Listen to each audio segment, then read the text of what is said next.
Berlin, Germany. Winter 2012. The city was all angles and gray skies, the kind of cold that seeped under skin and memory. Nordia arrived on the first snowfall of December, her passport heavier than it should have been, her heartbeat untrustworthy. She was 27, a pianist who hadn't played a note in nearly a year.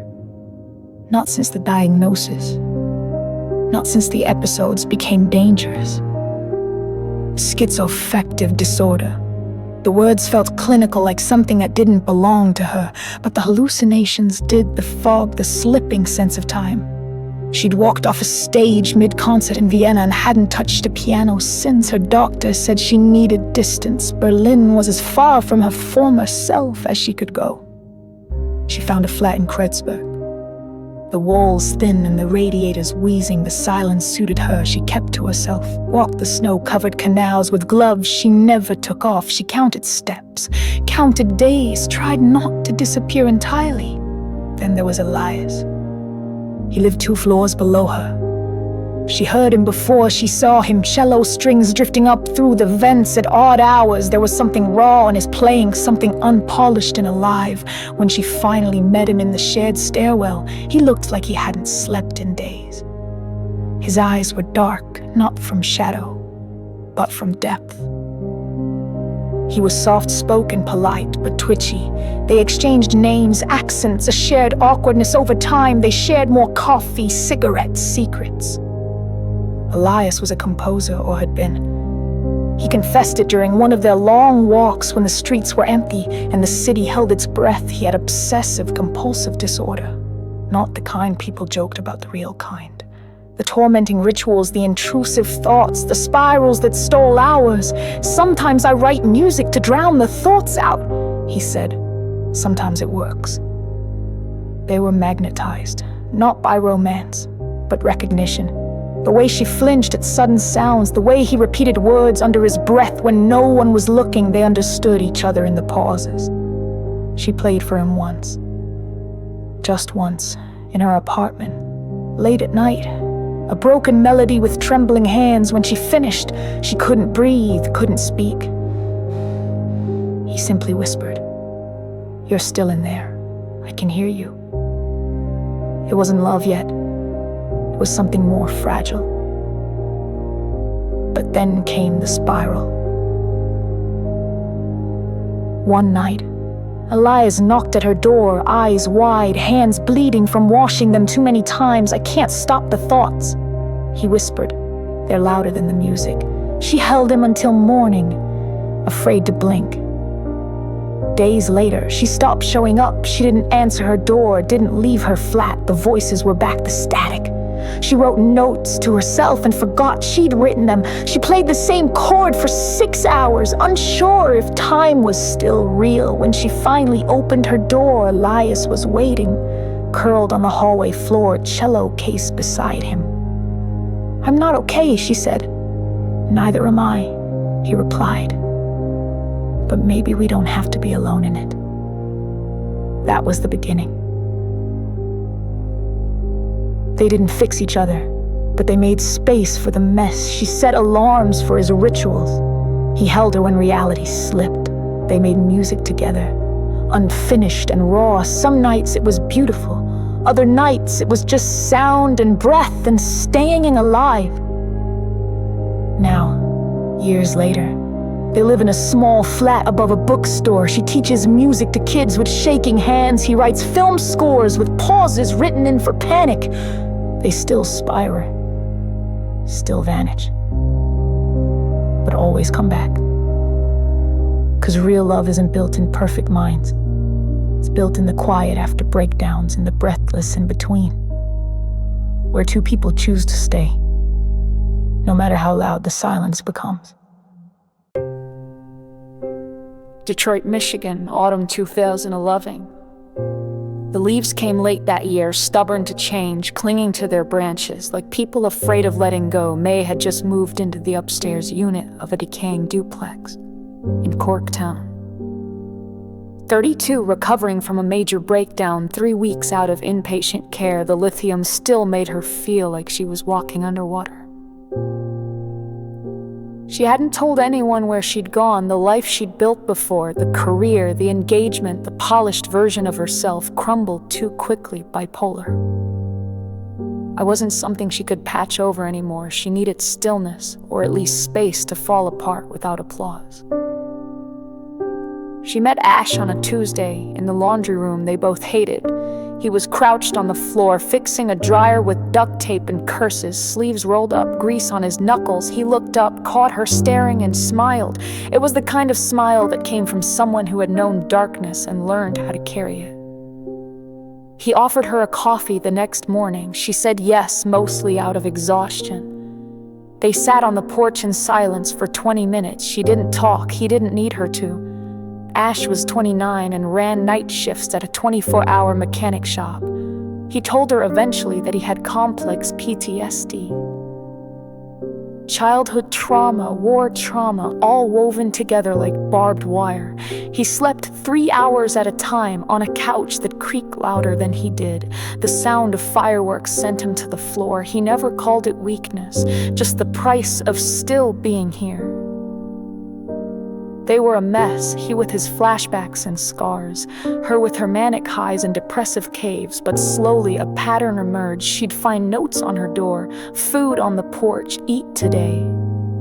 Bad dreams don't mean bad days. She left him post-its inside books. Page 52 feels like you. You're allowed to breathe. They never used the word love, not at first. Not even after she watched him wake up screaming and hold her like she was the only thing tethering him to the earth. Not even after he stayed up for 2 days straight just to watch over her during a manic episode, reading Slaughterhouse-Five aloud until she slept. It was never romantic in the traditional sense. It was raw, cracked, sometimes ugly. She once locked herself in the bathroom for 5 hours. He sat on the other side, playing Johnny Cash through the door until she opened it. He once disappeared for 3 days without warning. She found him at the riverfront, rocking back and forth, whispering his brother's name. But every time they returned, that was their promise. In February, the pipes froze. They moved in together without speaking about it, just boxes on the porch and toothbrushes side by side. They made a home from mismatched furniture and blankets on the floor. She painted again. He built her a desk from salvaged wood. She still had episodes. He still had triggers, but now there was warmth between the chaos, a tether gravity. One night, she found him writing something in the dark. "What is it?" she asked. "A letter," he said without looking up, "to myself for the next time I forget why I stayed." Years later, that letter sits framed in their hallway. Next to it, one of her paintings, 2 figures surrounded by storm clouds, holding onto the same broken umbrella. Their story was never smooth, but it was honest, and sometimes that's stronger than perfect. Because love doesn't always look like candlelight or poetry. Sometimes it looks like a cup of coffee and duct tape, like 2 people who refuse to let go, even when the weather gets worse.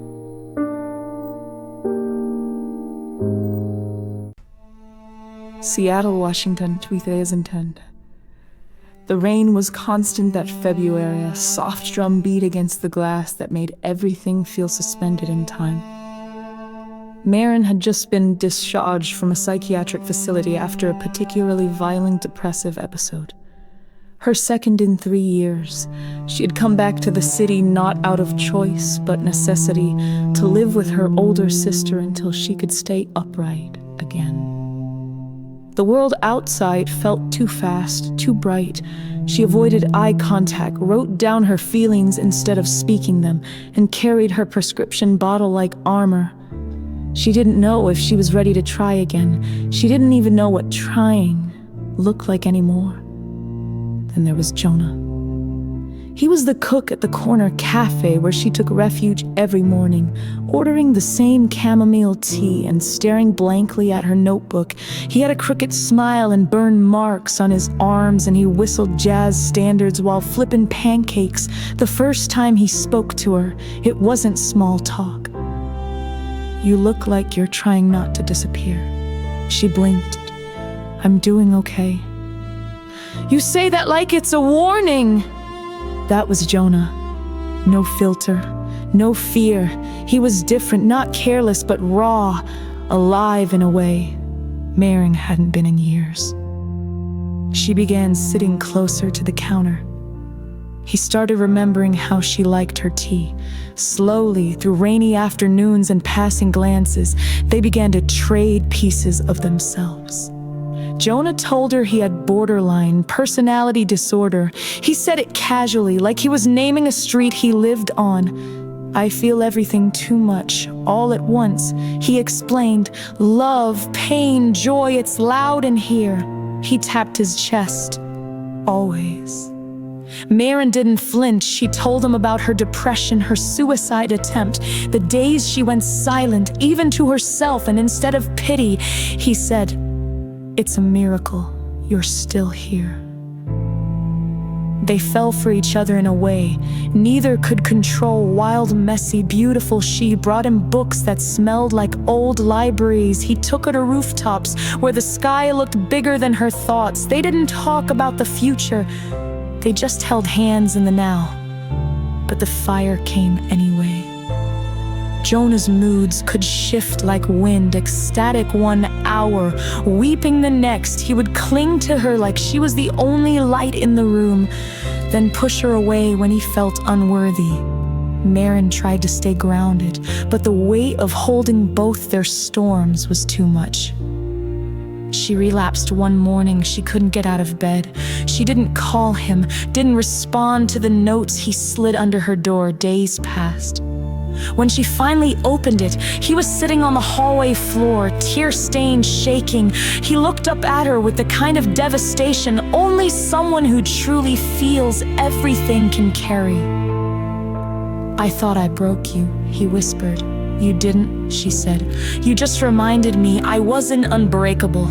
They agreed to step back, not from each other, but from the idea of saving one another. They went to therapy separately together. They learned to pause during arguments, to leave notes instead of screams, to allow distance without fear. Years later, they still live in Seattle. Their home is small, full of color, and a little chaotic. There are post-its on the fridge with reminders like, "You are safe," and "Feelings are not facts." The walls are covered in his paintings, her poems. They still have hard days, days when he disappears into emotional spirals, days when her sadness feels like a fog bank, but they stay. Not because it's easy, but because they promise not to run when the sky fell. Because love between people with broken pieces isn't about mending. It's about choosing over and over to stay in the room with each other's weather, even when the storm has a name.